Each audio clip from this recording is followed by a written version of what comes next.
नमस्कार साथियों, मैं आपका दोस्त सरल सिंह और आज की इस वीडियो के माध्यम से मैं आपको बताने वाला हूं कि आप किसी भी तरीके से कोई ST/SC वर्ग का कोई इंसान है और उसकी ज़मीन खरीदना चाहती है या फिर खरीदने की सोच रहे हैं, तो क्या प्रोसेस है या फिर आपको क्या करना चाहिए जिससे कि आप उस ST/SC वर्ग वाले की व्यक्ति की भी ज़मीन खरीद सकते हैं। आपको किसी भी दिक्कत परेशानी का सामना नहीं करना पड़ेगा, चाहे वो अनुसूचित जाति का हो या फिर अनुसूचित जनजाति का हो। किसी भी तरीके का कोई व्यक्ति हो, अगर उसकी आप ज़मीन खरीदना चाहते हैं तो आपको क्या करना चाहिए। जो ST/SC वर्ग वाले व्यक्ति होते हैं उनकी ज़मीन खरीदने के लिए आपको कौन सी प्रोसेस करनी चाहिए या फिर उसके लिए क्या प्रक्रिया है, क्या क्या आपको करना चाहिए, आज की इस वीडियो में मैं आपको बताने वाला हूँ।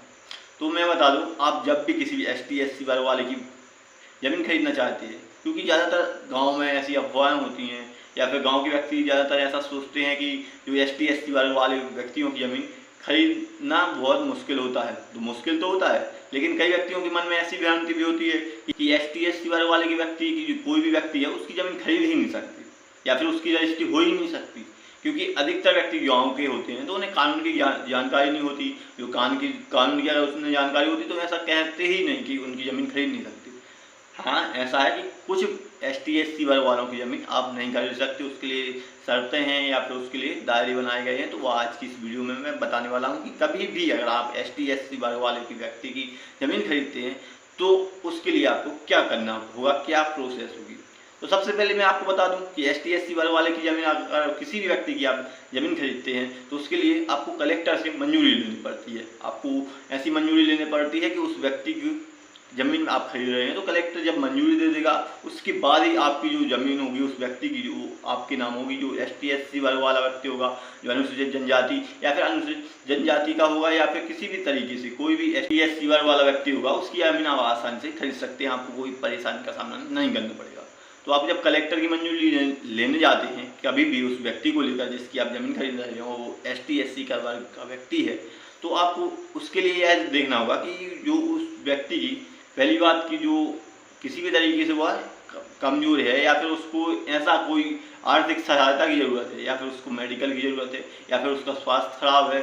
ऐसे कोई भी रीज़न है, कोई भी समस्या है उसको वह ज़मीन बेचने के लिए, तो यह आपको प्रूव करना होता है कि उसके पास ऐसी समस्या है कि उसको किसी भी तरीके से स्वास्थ्य को लेकर जो समस्या है, वो बीमार है। और उसके बाद आपको यह भी देखना पड़ेगा कि उस व्यक्ति के पास जहाँ वह ज़मीन है उसके पास उस क्षेत्र से वह कहीं दूर रह रहा है या फिर जिस ज़िले में उसकी ज़मीन है उस ज़िले से दूसरे ज़िले में रहता है या फिर वो जिस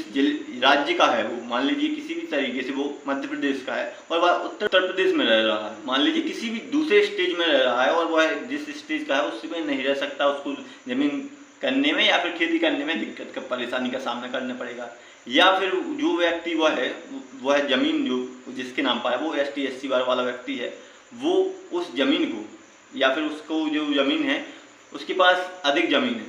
पहले से उसको 3 एकड़ या फिर मैं आपको बता दूं कि 15 बीघा ज़मीन उसके पास होनी चाहिए ज़मीन बेचने के बाद भी। तो उसके पास अगर अधिक ज़मीन है तो भी आप कलेक्टर की मंजूरी आसानी से ले सकते हैं। तो आप जब भी किसी भी व्यक्ति से, किसी भी ST/SC वर्ग वाले व्यक्ति से ज़मीन खरीदते हैं तो आपको इन बातों का ध्यान जरूर रखना चाहिए कि उसके पास जब भी ज़मीन आप लेने जाते हैं तो उसकी जब ज़मीन आप ले रहे हैं उसके बाद भी उसके पास, मैं आपको बता दूं, 15 बीघा ज़मीन बची रहनी चाहिए, यानी कि 3 एकड़ के लगभग समथिंग 3 एकड़ ज़मीन उसके पास रहनी चाहिए ज़मीन बेचने के बाद, जो आपने ले ली है उसको बेचने के बाद। फिर उसके बाद मैं आपको बता दूं कि उस ज़मीन के बाद भी उस व्यक्ति की, अगर उसके बाद आपको यह भी ध्यान देना है कि उसको जब आप कलेक्टर मंजूरी लेने जाते हैं तो उसका किसी भी तरह से आर्थिक स्थिति खराब है, वह है जिस क्षेत्र में उसकी ज़मीन है वो कर नहीं सकता, आने जाने में उसको दिक्कत है, तो वह ज़मीन बेच रहा है, तभी इन्हीं शर्तों पर या फिर मैं कहूँ ऐसे ही किसी कंडीशन होती हैं, ऐसी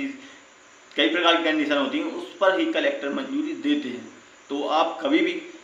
किसी भी ST/SC वर्ग वाले व्यक्ति से आप ज़मीन लेना चाहते हैं तो आपको जब भी ज़मीन लेना है तो आसानी से, रजिस्ट्री होती तो नहीं है लेकिन आप रजिस्ट्री करा सकते हैं। मैं आपको बता दूं कि रजिस्ट्री कराने में दिक्कत इतनी जाएगी नहीं अगर उसके पास ज़मीन अधिक है, उसके पास बेचने के बाद भी 3 एकड़ ज़मीन बची है या फिर उसको 3 एकड़ ज़मीन उसके पास है, 15 बीघा ज़मीन उसके पास है, उस बेचने के बाद तो आप आराम से रजिस्ट्री करा सकते हैं। आपको दिक्कत परेशानी का सामना नहीं करना पड़ेगा। कलेक्टर जो होंगे आपके वो आराम से मंजूरी दे देंगे, तब मंजूरी दे देंगे तो आपकी रजिस्ट्री आराम से हो जाएगी। लेकिन मैं आपको बता दूँ, कभी भी ST/SC वर्ग वाला कोई भी व्यक्ति अगर ज़मीन बेचता है तो अगर कोई भी खरीदने वाला ST/SC वर्ग वाला व्यक्ति है तो उसे इस मंजूरी की ज़रूरत नहीं होती है। मैं आपको बता दूं, ST/SC वर्ग वाला व्यक्ति आसानी से खरीद लेता है, ज़्यादा उसके लिए ज़्यादा प्रोसेस नहीं होती है या फिर ज़्यादा कानूनी प्रक्रिया का सामना उसे नहीं करना पड़ता है। तो ST/SC वर्ग वाला व्यक्ति है, अगर ST/SC वर्ग वाला व्यक्ति खरीदता है, अनुसूचित जनजाति वाला व्यक्ति है और वैसा ही व्यक्ति उससे ज़मीन खरीदता है, तो उसे ज़्यादा प्रोसेस की ज़रूरत नहीं पड़ती है, वो आसानी से ज़मीन खरीद लेता है। तो यह जो प्रोसेस है वो जनरल वाली या फिर OBC वालों को ज़्यादा अधिक फेस करनी पड़ती है ज़मीन खरीदने के मामले में। और कई बार ऐसा देखने को मिला मेरे को, और कई बार ऐसा होता भी है कि कभी भी कोई शहर एरिए में कोई ज़मीन ले लेता है कोई व्यक्ति, और उस व्यक्ति ने जो भी ज़मीन खरीदी है वो ST/SC वर्ग वाले व्यक्ति की है और वो प्लॉट वाली जगह है या फिर मकान बनाने के लिए कोई जगह है। तो कई लोग ऐसा सोचते हैं कि प्लॉट वाली जो जगह होती है उसके लिए ST/SC वर्ग वाले व्यक्ति से आप ऐसे ही ज़मीन ले सकते हैं, आपको किसी तरह से दिक्कत परेशानी का सामना नहीं करना पड़ेगा। तो ऐसा नहीं है, अगर आप ST/SC वर्ग वाले से ज़मीन लेते हैं तो आपको दिक्कत परेशानी का सामना करना पड़ेगा। अगर आप रजिस्ट्री नहीं कराते हैं उस ज़मीन की, आप ऐसे ही लिखवा लेते हैं, कोई स्टाम्प लिखवा लेते हैं और आप सोचते हैं कि उस ज़मीन के आप मालिक हो गए हैं, तो ऐसा नहीं है। आपके खिलाफ कार्रवाई हो सकती है, आप उस ज़मीन को भी खो सकते हैं और आपको पर भी कानूनी कार्रवाई हो सकती है और आपको जेल भी जाना पड़ सकता है। तो अगर आप किसी भी तरीके से कभी भी ST/SC वर्ग वालों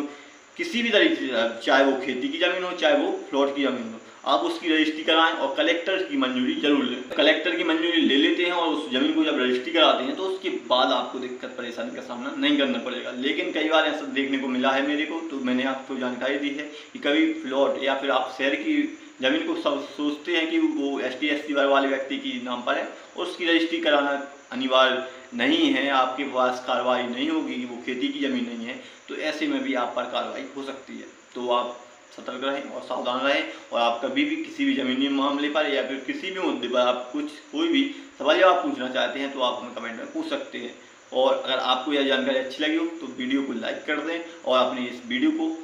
ज़्यादा से ज़्यादा दोस्तों में शेयर कर दें जो भी आपकी जान पहचान के हैं, क्योंकि शेयर करने में कुछ नहीं जाता है, दूसरे व्यक्ति को भी हमें जानकारी प्राप्त हो सकती है और उन्हें भी ऐसी जानकारी प्राप्त होगी तो वो भी जानकार बनेंगे। तो अगर आप हमारे चैनल पर पहली बार आए हैं तो चैनल को सब्सक्राइब जरूर कर लें, और आपको अगर जानकारी अच्छी लगती है तो हमारे इस चैनल से जरूर जुड़ें। और मैं इस चैनल के माध्यम से आपके लिए कानूनी जानकारी लेकर आता हूँ और आपको कानूनी जानकार बनाता हूँ, क्योंकि आप किसी भी तरीके से कानून के एरिए में पीछे ना रहें, कभी भी आप शोषित ना हो, कभी भी आपको न्याय से वंचित ना हो, कभी कोई व्यक्ति आपके साथ अन्याय ना करे।